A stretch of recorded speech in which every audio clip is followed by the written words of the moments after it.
Hi, welcome to my channel Mostly Knitting. If you're a returning viewer, thank you so much for coming back.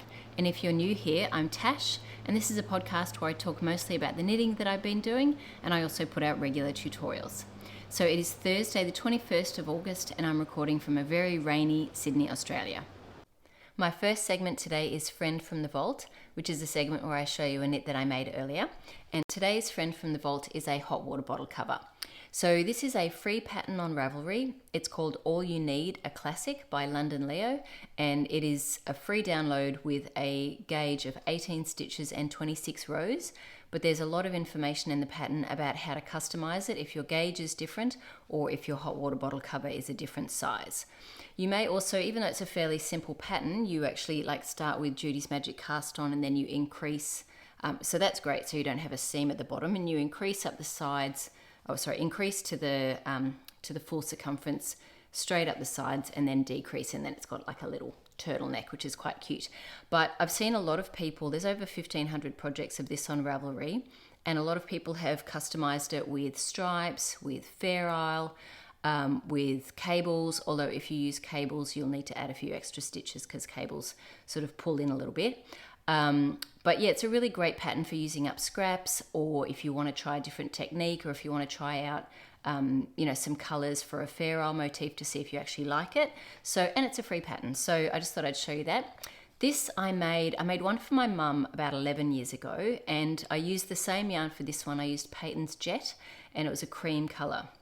So I made a cream one for my mum, and then I thought I would use, because I had quite a few skeins of the Jet in the cream left over, I thought I'd try a little bit of yarn dyeing.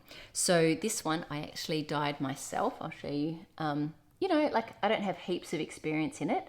I think I'd only, at the time of doing this, I'd only ever done one class in person at a local yarn store in Brisbane.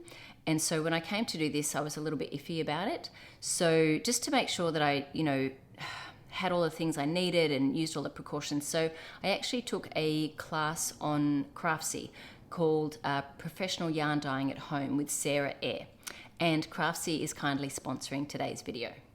The instructor for this class, Sarah, is an accomplished yarn dyer with years of experience. She used to own Sanguine Griffin and Cephalopod yarns, so she's had a commercial business and she knows what she's talking about. In fact, I actually have some Cephalopod yarns in stash, and I just grabbed this one. This is Bugger, and this is the colorway Red Eft, which is this really beautiful yarn that has this sort of yellow as a base and then an orange overlaid over it. And that's actually one of the techniques that she shows you in the video, which is the veil technique. So you've got like a base and then you put another color overlaid over that. Sarah covers all the steps in the process, starting with the safety precautions and all the tools you'll need. She gives lots of tips for getting great results and things to watch out for, such as tangled skeins and ways to prevent that from happening. Sarah has an introductory class, and she also has a more advanced class on dyeing gradients, which I've never done before and I'd really like to learn, so I'm putting that on my to learn list. Craftsy offers classes on more than just yarn dyeing. Craftsy is an online community and resource where millions of crafters, makers and DIY enthusiasts find creative inspiration, advance their skills and learn new ones along the way. Craftsy offers more than 2,000 exciting classes in over 20 popular categories like crochet, knitting, painting, photography, cake decorating, woodworking, and more. Classes are broken down into easy-to-follow lessons and are led by friendly, award-winning instructors who share their creative wisdom as they provide step-by-step demonstration. And Craftsy is always creating new classes to keep you coming back for more and help you stay inspired. If you haven't checked out Craftsy before, now might be a great time to join. The first 1,000 people to use my link in the description below, or the QR code which is on the screen, will receive 1 full year of premium membership to Craftsy for only $1.49, and this offer is valid for new members only. Thanks so much, Craftsy, for sponsoring this video. Today I have 3.5 finished objects to share about and 2 new garments cast on the needle, so quite a bit to talk about. I'll start with a finished object that I'm wearing, and this is sweater number 67 by Astrid Troland, and it is part of a kit that was gifted to me by UNRAVELLED. Now this kit is no longer available on their website, but the yarn itself, the main yarn Uno, is not in this color but in a few other colors. So this color is called Stone. So Uno is a merino alpaca and polyamide blend, and then this trim on the sweater is Indicida brushed alpaca, and that's 100% alpaca, and I'm pretty sure it's the 14 ply, but you could pretty much switch that out with any kind of, you know, scraps that you have left over, because it really doesn't use very much. So in making this, I used a 6mm needle, and my gauge was a tiny little bit tighter. I was getting 18 stitches over 4 inches, but and even the same in the swatch. But after blocking the whole sweater, it has stretched out to 17 stitches anyway. I did want a fairly oversized sweater, so before blocking it was 37 inches, now it's 39 inches. And so that is 7 inches of positive ease on me. And I'd knit it to 12 inches from the underarm down, and the sleeves are 16 inches, which is a little bit, like from here down, that's a little bit shorter than I usually make, but the sleeves aren't actually shorter, it's just because the arm side is longer.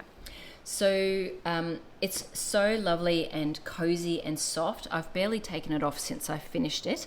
I pretty much, as soon as I get home from work, I change into this because it's a dark color. I'm not going to be worried about sort of splashing anything on it if I'm cooking, although I do wear an apron when I'm cooking, but even still, I'm not too worried. Like, I'm not precious around it, and yet it is lovely and soft and cozy. So I did make a few modifications, quite a few actually. It's meant to have the sweater as written is meant to have a lot of like garter over the bust and down the sleeves, and I knew I just wanted, for a number of reasons, I just wanted a really unfussy sweater. And even though the garter is unfussy, it was just something else that I was going to have to pay attention to when I was making it. And for me, I didn't feel like it was going to add anything for the purpose of the sweater. The stitch definition is not, like, you can barely even see the stitches. So that's just a feature of the yarn. It's not a good thing or a bad thing, it just is a thing. So you wouldn't want to do cables or anything like that with this yarn, or, you know, anything where you could really, you know, so garter, you definitely see the garter, but you know, it's not crisp. So it's very sort of fluffy and fuzzy.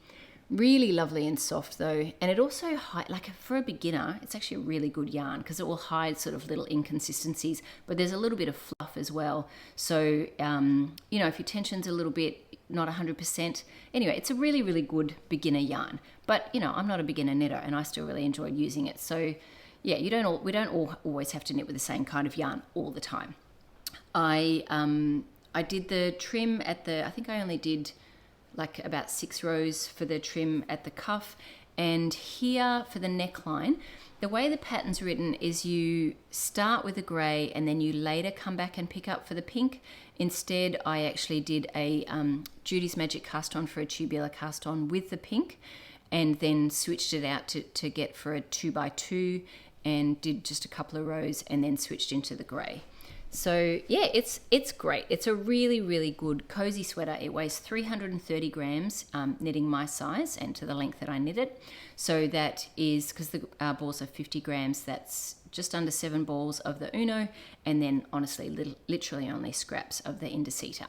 So yeah, that's it. That's my first finished object. I am an affiliate, I guess I have an affiliate link with Unravelled. So I've got a link below, and there's a code mostly knitting 10. If you wanted to buy anything from Unravelled, whether it's a kit or the yarn or whatever, if you use that code and that link, you can get 10% off your purchase. And that is an affiliate link, so I do get a small percentage of the proceeds. So that would be one way, if you're buying anyway, that you could support the channel, because it doesn't cost any more to you. So yep, very happy that this is done, and yeah, it will be getting a lot of wear in this dreadful weather. It doesn't look like winter's going away anytime soon, so yep, it should get a little bit of wear before the season changes. Right, a complete change of pace for my second finished object, from a cozy woolly sweater to a ripple camisole, which is actually made out of wool though. This is the Ripple Camisole / Bralette by Jessie Maed Designs. I have the bralette pattern, but I just extended it to a camisole, and I think they are very similar patterns, so it doesn't really matter which one you buy. Anyway, but I don't think you need both. So this, I used Madeline Tosh MCN fingering in the colorway Nocturne, I'll just show you that. I bought 3 skeins. I obviously didn't need 3 skeins. This is what I have left out of 1 skein, and I'm going, actually I'll show you nice and close so you can see the colour. It's a really lovely, lovely inky blue, but it's definitely a semi-solid.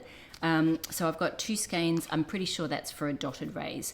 And yep, so I've definitely got plenty of that, but I had plenty out of 1 skein.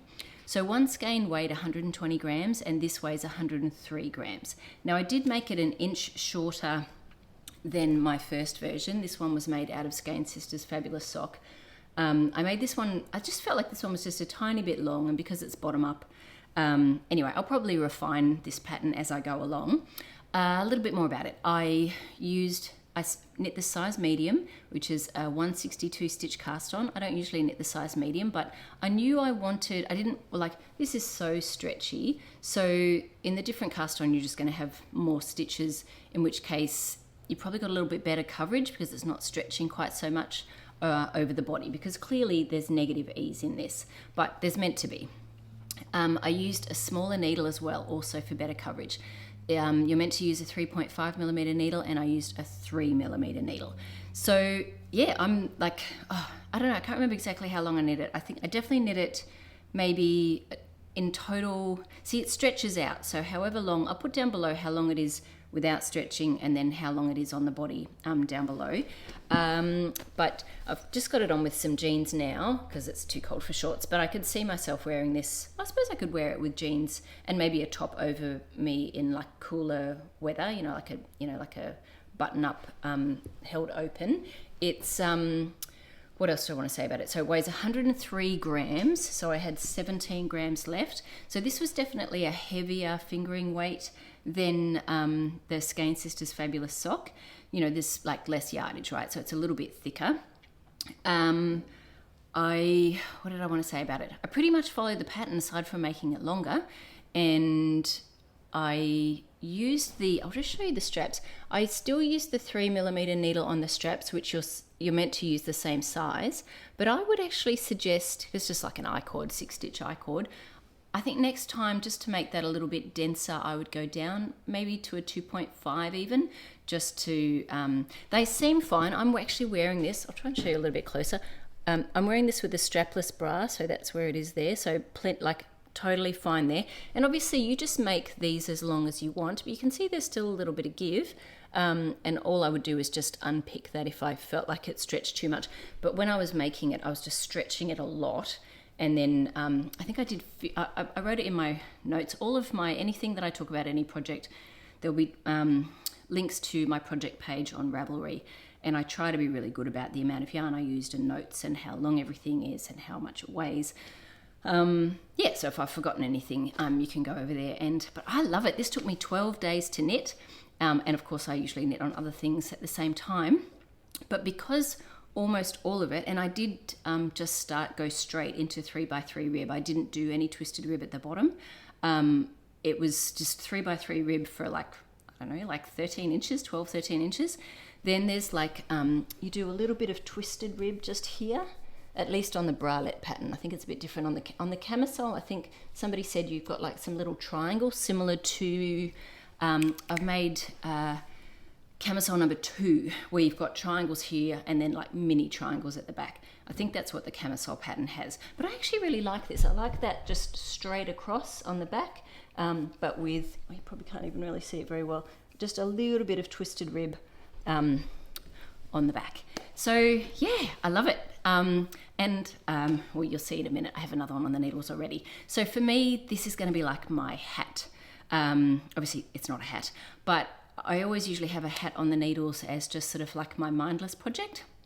But I have so many hats. I don't need any more hats. I was going to say I only have one head, but I also only have one torso. But I wear tops every day. I don't wear beanies every day. So yeah, anyway, I love it. Really, really happy with it. But it is a bit cool here, so I'm probably going to put my jumper back on now. Yeah, anyway, it's, a big thumbs up for the pattern.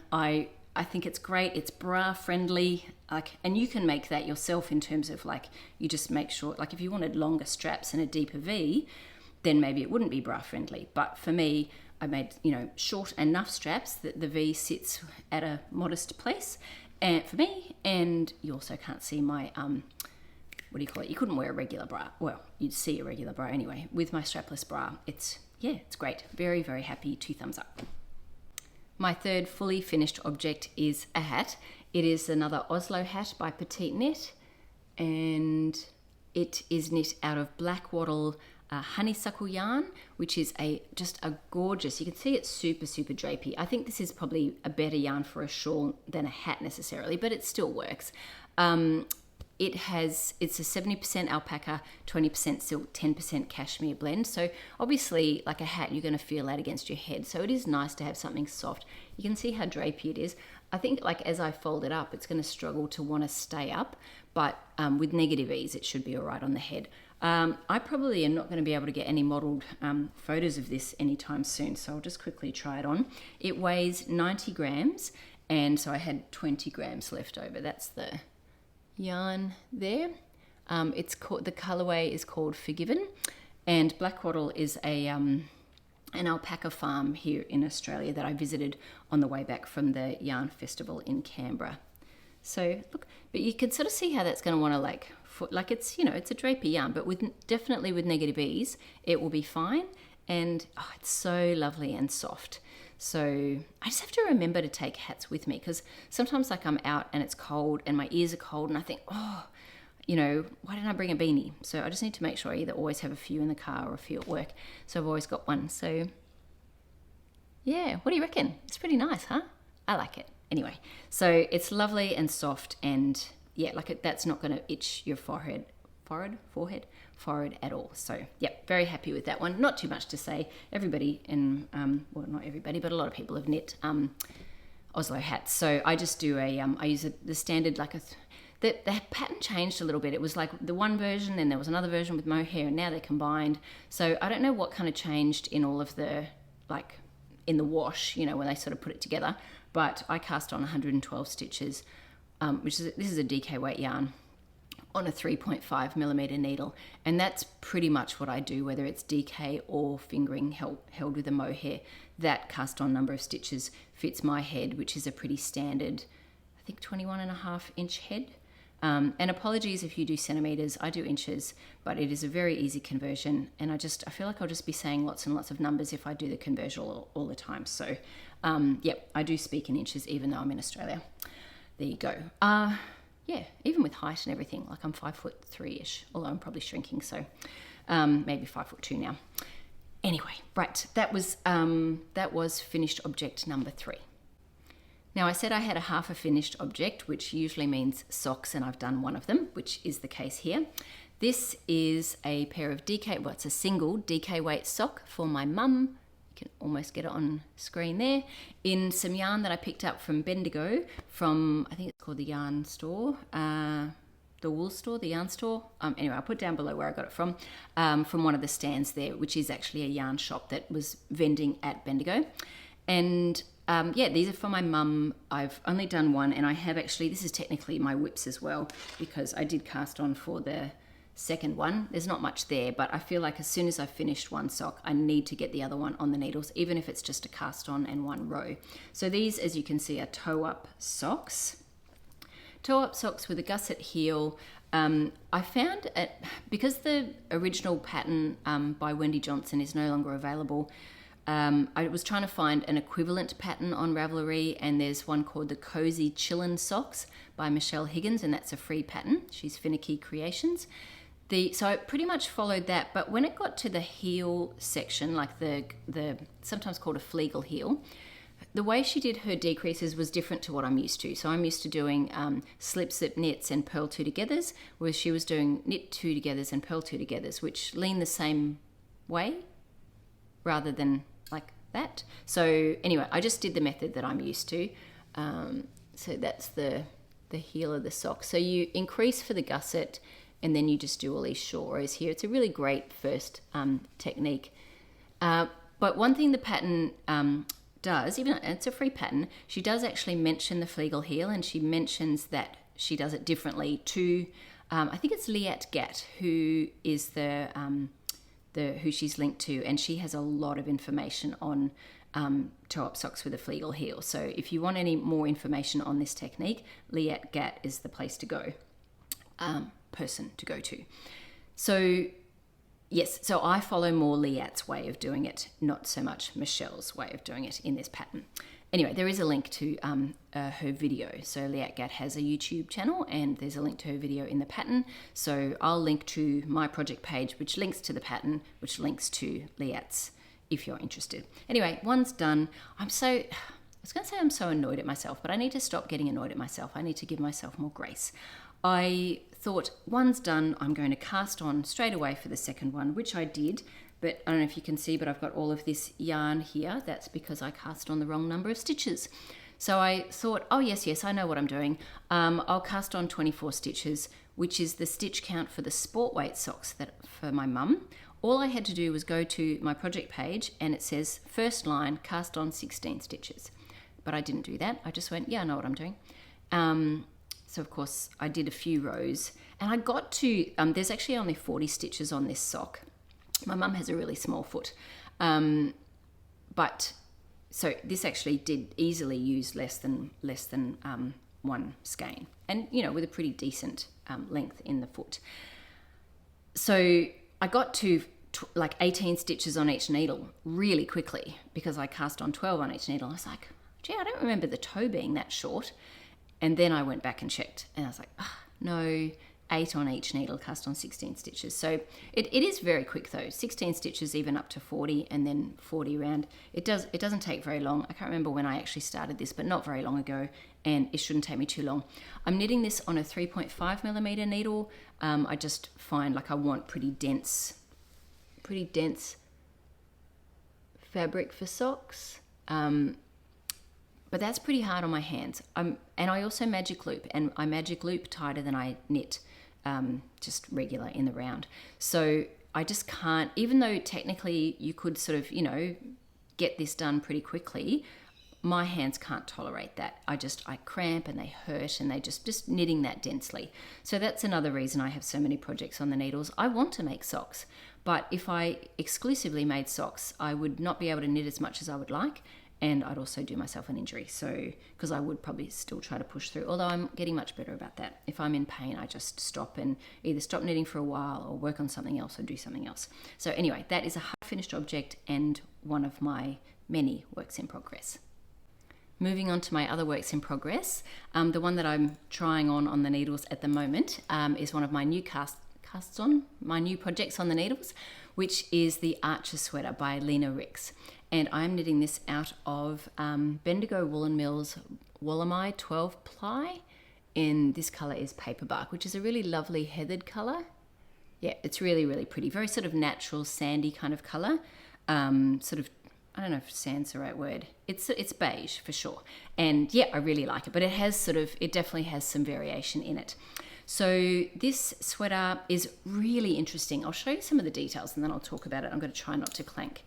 Can you see here? It's got these, it's called arches because of these little arches. You might be able to see it better there. So it's got that on the front and the back, on obviously both sides, symmetry. And it's a really interesting way of constructing it. It was so fun. Like I just did these increases so quickly.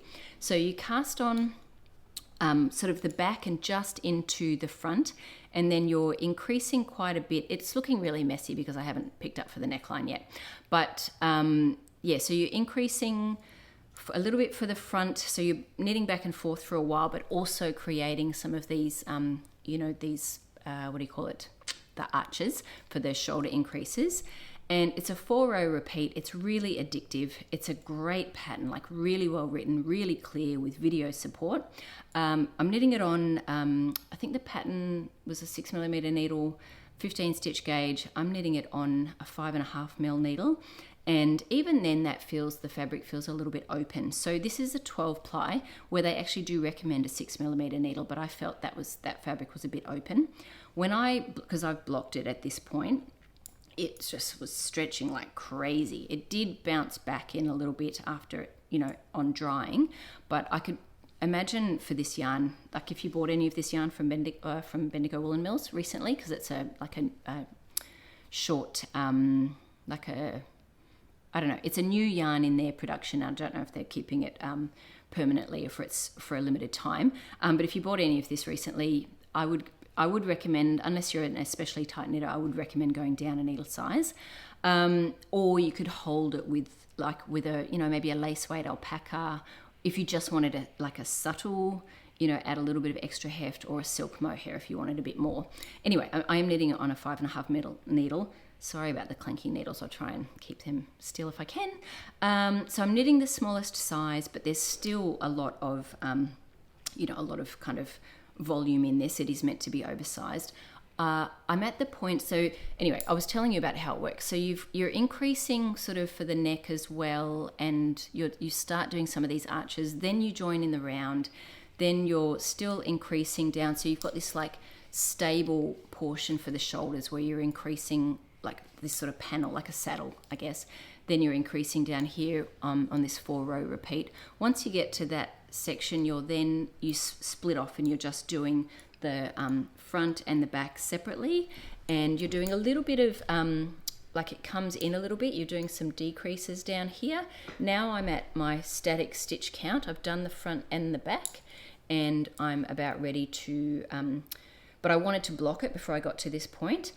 I wanted to do I don't think it's going to, this is going to be a pretty deep armhole, but I feel like certainly for the final length, I want to do the neck before I work out the final length. And I feel like because this just looks so, how do you do at the moment, it doesn't look very nice.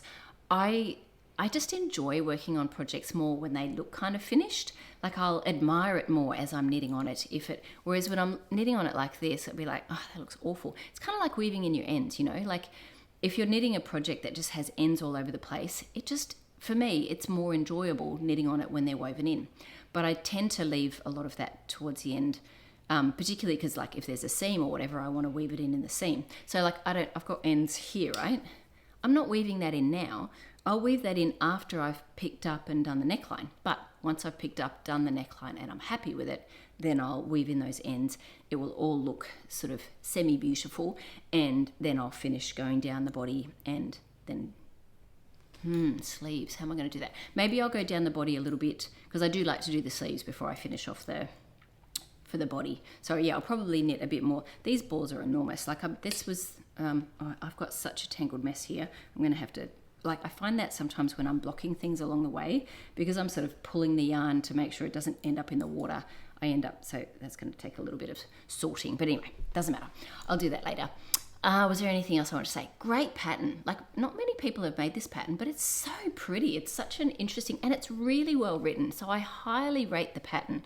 Now, it's not actually available on, you go to Ravelry and you link to Lene's website, and then you purchase it there. So it's not actually like a Ravelry download, which is fine. But I just wanted to mention that you don't actually buy it on Ravelry. So, yep, really good pattern. Really, really enjoying it. And yeah, I'm looking forward to, and quick too, like this is like maybe 15, 16 stitch gauge. So yeah, it's going really fast. So anyway, that's enough on that one. I think that's all I have to say right now. My second new work in progress is another Ripple Camisole / Bralette. And this is out of yarn that I got from Bendigo. This is Fingering Weight Stellina by My Creative Garage, who's Vanessa Kind. I really love her colours. There's lots of pinks and greens, and they're so pretty. So this is the colourway Sakura, and she does have a website as well. So she had a stand at Bendigo, and she also has a website. So I'll link to that below. So here is how it's looking. Now this one I did a little bit differently. Same cast on, 162 stitches, same needle size, 3mm, but what's different? I did this little twisted rib on the bottom, which is in the Bralette pattern, but apparently not in the camisole pattern. So I felt, you know what, why not? Like it is kind of a nice little, it doesn't change they're both just sort of stretchy or whatever, but it just looks visually like the end of the top. So if you're wearing it kind of out, it is, I don't know, I think it's kind of nice to have sort of a bit of a demarcation. And then that's the feature that you have at the top on the back, just before the straps. So look how much I've done. Like I think when did I cast this on? Like maybe a week ago. maybe not even. So yeah, I love it. It's such easy, mindless knitting, 3x3. Yeah, and it's just fun. And I don't like, it's portable, it's light, it's one skein. So yeah, very happy with how that's coming along. And I don't know when it'll be finished. But I think because whenever I have like a spare moment, this is the kind of thing that I feel like picking up. It is probably going to be finished sooner rather than later. Like if you saw that, the Archer's sweater, there's a lot to sort of think about. Although when I was doing that, when I was knitting on that, I did have to pay full attention and I was thoroughly enjoying it. So when I feel like paying attention, this isn't probably the thing I'll reach for. And usually with most of my knitting, I'm trying to do something else at the same time. So I might be walking, I might be, doing like playground duty, professional development. I couldn't be knitting on something like the Archer sweater where I'm like really paying attention. Having said that, the Archers now, although I couldn't walk and knit with it, it's now pretty much going to be, aside from I've got to still pick up the stitches for the neckline, so that I'll have to pay attention. But after that, or in the body or the sleeves, like once I've sort of, got going on that, there's not going to be a lot of thinking to do there. So anyway, yes, that's what my second new work in progress. And yeah, I've made quite a lot of progress on it. So yep, that's it for that one. Next up is the Millie dress by Sandnes Garn. And I'm knitting that out of Sandnes Garn Alpaca Silk in the colorway 6081. Which is this really beautiful navy. I don't know if that's coming across as navy, but gee, it is so pretty. Very similar navy to the top that I'm making. It's all the navy at the moment. This has actually had quite a bit of work on it. I'll show you as much as I kind of can. That is, and I'll show you up close, but I'll just try to stop the needles from clanking. Isn't that pretty? Look at all that drape, that sort of fluid movement. Sorry about the clanking. It's so beautiful. Now this yarn was gifted to me by Sandnes Garn as part of a collaboration with Yarnacopia, and this yarn will be available for sale through Yarnacopia in September. So I'm making this at the moment. I do actually have a couple of other projects, but I can't share about them yet. But yes, next podcast for sure. This is 2 balls so far. The size that I'm making is the extra small, which is an 83 centimeter, because that's actually what's written in the pattern in centimeters. So I've done the conversion to inches. That's 33 inches. That would be 1 inch of positive ease for me, which is fine. It's meant to be like what I would call like a fitted dress at the top, but it's going to go out. Like it definitely won't be figure hugging. I've already started the increases. You can see these markers here. There's increases at what I would say is more like sort of a quarter in, so a quarter, then a half, then a quarter, and they're on the so it's sort of like probably kind of like where you would say princess seams would fall, on the front and on the back as well. So it will be all the way around. Sorry, try and stop all that noise. This has quite a bit to go. Actually, you know what? I'll just quickly try. Quite a bit to go. I'm 8 inches down the body now, and when I've looked at my other knit dresses, they tend to go at about 23 inches, I'd say. So yeah, quite a bit to go. I also will have some picking up in the neckline to do, and some sleeves, obviously. So you can see where I'm at now. There's I've made some pretty good progress. This is 2 balls worth, and I've got to pick up stitches like that. I feel like that's fine. There is a sleeve. I did mention in the last podcast that the sleeve is a rectangle, which makes it sort of come out like an angle, and I really don't want that. So I'm definitely going to be doing a short row technique. That is mentioned in detail in Barbara Walker's knitting from the top. Yes, that is Barbara Walker. Anyway, I'm just having a brain fart moment. And also I have Elizabeth Doherty. I have a book of hers, top down, set in sleeves, something or another. But when I've done this before, I did this on the Larch cardigan, and I've done it on a few other sweaters. You've got your stitches cast on under the arms. Then you've got like all of the rows here. You tend to pick up 1 for 2, roughly the ratio. So you pick up one, miss one, pick up one, miss one. So I had 63 rows here and then 63 rows down to the back. So I'll pick up 63, every other row around, and then 1 for 1 along the bottom. which I think I cast on, you meant to cast on 7 or something like that, or 14, sorry, I should say 7, something like that. Anyway, I'll cast on maybe it's only 8. Whatever it is, that's what I'll pick up. You pick up every cast on stitch. Then at that point, you come and you knit like just like a bit past, like maybe, I don't know, a couple of inches past. And then you start doing short rows where you'll usually wrap and turn to shape the sleeve cap. And then you, after that, once you get down to the bottom, you then in the round and work down.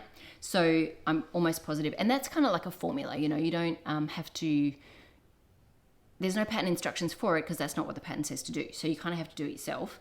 But if you know the ratio is 1:2 and you kind of tend to go a couple of inches past the top of the shoulder, and then you just do it symmetrically, pick up one more each. I highly recommend those sorts of books. Like if you want to change up your construction a little bit, you definitely want to knit something where you've, you don't want to knit the sleeves and then set them in. You actually want to pick up stitches and work down. Knitting from the Top by Barbara Walker is an excellent book. So this is coming along. I'm very, very happy to be working with this yarn. It's so beautiful. You can see this sort of, and the color is fabulous. So it's slow going though. You know, it's 27 stitch gauge. I think, and maybe like 36 to 40 rows. Like it's, the stitches are small, so it will take a while, but one stitch at a time. And I think that's all I have to say on this. When I actually do the math and working out exactly how many stitches I pick up, I will put that all in my project page. My next work in progress is another top. This is the Chrysler top by Pernille Larsen, and I'm knitting that out of Knitting for Olive Pure Silk in the colorway Blood Orange. And I'm knitting that on a 2.5mm needle, which I think is a couple of needle sizes down. I'm knitting the smallest size, like size 1. That's super stretchy as well. This is the first ball of yarn. I have 2 balls, and I think I'm about 7 inches. So this has actually definitely seen some progress in the last few days. I couldn't work on it for a while because my needles were in my daughter's Ripple Camisole project. She was doing the ribbing on these needles, the 2.5mm. And I've had a couple of needles break on me recently, and that's probably just from use. Like, my needles do get pretty heavily used. I'm actually thinking of doing like a bit of a needle, because I've had a couple break, a needle inventory, because I never really like to not be able to work on something because the needles are in something else. Now, if it was my project, I'd just put it on tubing and move on, but she was actually knitting on it. So, I might just do a little, I've created a little spreadsheet for myself, and I'm going to sort of mark down what fixed circulars I have, what needles and cables and whatever I have in my interchangeables, and see if I can plug a few holes in there, just by sort of making sure I don't, I have at least a couple of needles of each size, or at least the sizes that I use all the time. Like I don't use 9mm needles very often, but I use 2.5s and 3mm quite a lot. Anyway, back to this project. It didn't get a lot of work, but then as soon as she finished the ribbing and moved on to a larger needle, then I could have my needles back. And yes, and I've been doing this on the treadmill. This is super slow. Like when I was timing myself on my Ripple Camisole, when I was doing because I do time myself sometimes, it's a bit nerdy, but whatever. So when I was doing the 1x1 twisted rib, each row took me like, 8 or 9 minutes. But once I got to the 3x3 rib, each row took me about 5 minutes. So this is 1x1. Every other row, I'll show you the fabric nice and close. It's not a straight up half twisted rib. One row is twist the knits, regular purl, and then the other row is knit purl. Just like you don't twist the knits, just normal knit purl. Anyway, it's slow, right? It's also very small, like thin yarn, small needles. But, I'm at 7 inches. It grows a little bit, and it's definitely longer than it was before. And I'm kind of getting, I sort of tend to move, once I'm nearing the end of a section, I sort of then, unless I kind of can't give it the attention, I then really want to motor on to kind of go, right, let's finish this and then move on to the next section. Because I don't want to find I've like knit way too far and I've knit like 14 inches and then I'm like, I definitely do not want to have to rip back on this. So anyway, it is coming along. It's really nice, lovely. I really like this yarn. Like it's, it's slow going, it's thin. I've never actually worked with it held double, and I've known a lot of people have held it double, but I find for summer knits, part of the reasons I don't often wear summer knits is if it's too heavy. And so if I'm holding this double, I'm taking a nice light yarn and making a heavy-ish garment with it. So even though they take longer, I think they get more wear for me with the finer yarns. So yeah, anyway, but you don't have sleeves and things, right? So they're quicker in that way, so I accept that they'll take a little bit longer just because of finer yarn. Anyway, that's enough on that. That is my Chrysler top. Moving on to my one crochet project, I've made quite a bit of progress on my Tropez sweater. So this is the Tropez sweater by Susanne Müller, who's Paula Strict, and I am crocheting this, I got it right, I didn't say knitting, out of Bendigo Woolen Mills 4-ply cotton in the colourway Italian Clay. Really pretty pink. It's just like a shell pink. I don't know, it's gorgeous. So I've done 32 rows, and I think the back has to have something like 44-ish, something like that. So I'm nearly 3/4 of the way through the back. I am moving a little bit faster thanks to help from people. I've got a couple of stitch markers on either end marking just so, I've gotten better at counting now, but these stitch markers are just helping it to make it a little bit easier to get my crochet hook into the chain on either end. Because they're different colors, it helps me remember whether I'm on an odd row or an even row because it's slightly different at the end.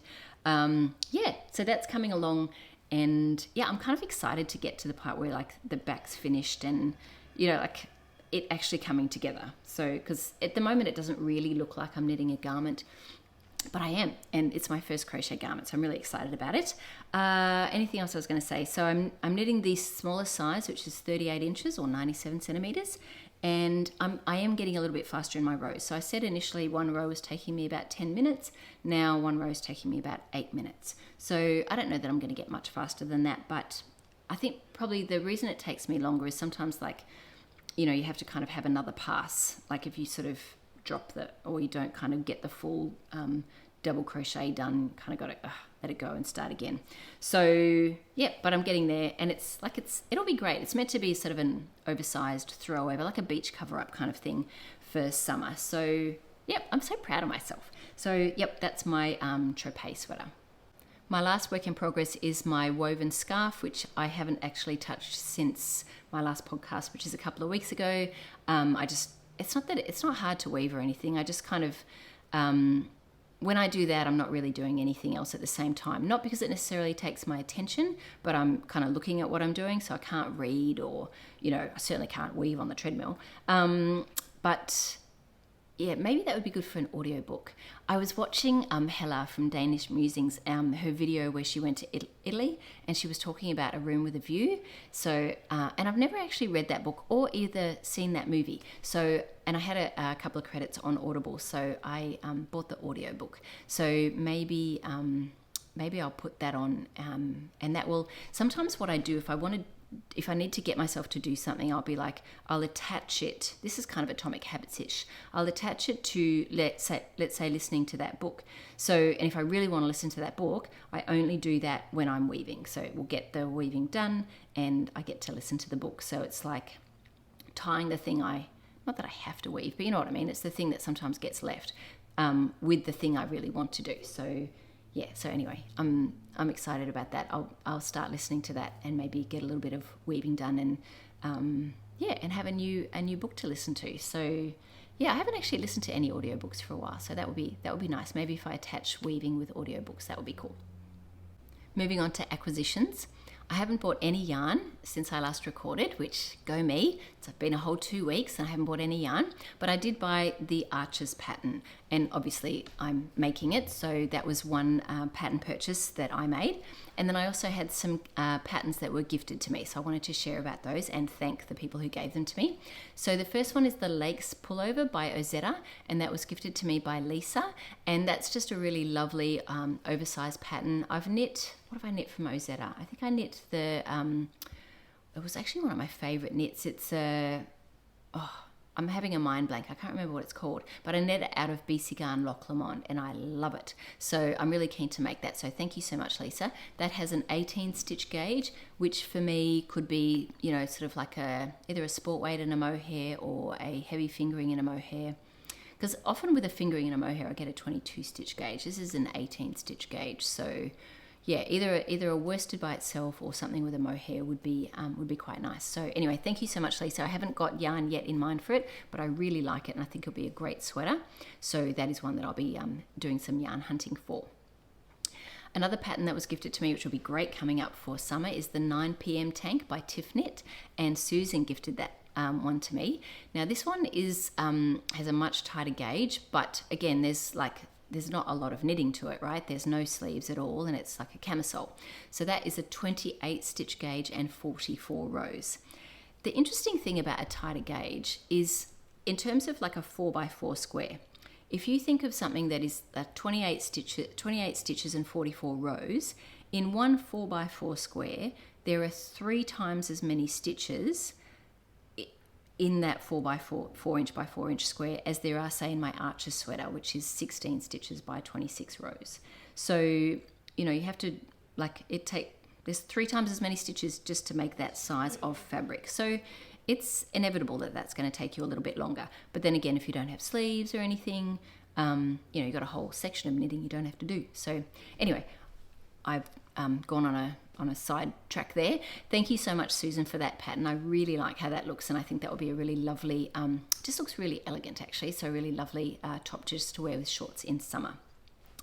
Another pattern that was gifted to me is the Amelie tee by Petite Knit, and that was gifted to me by Becky, so thank you so much, Becky. That is another one that is like quite a fine gauge. It's 28 stitches and 38 rows, but you know, for a short sleeve top in summer, I'm much more likely to wear that. It might take me a little bit longer, but yeah, that should make it really wearable. It just looks like a really pretty pattern. So yeah, I'm excited to make that one too. So I have to have a look through my yarn stash for that, but thank you very much, Becky.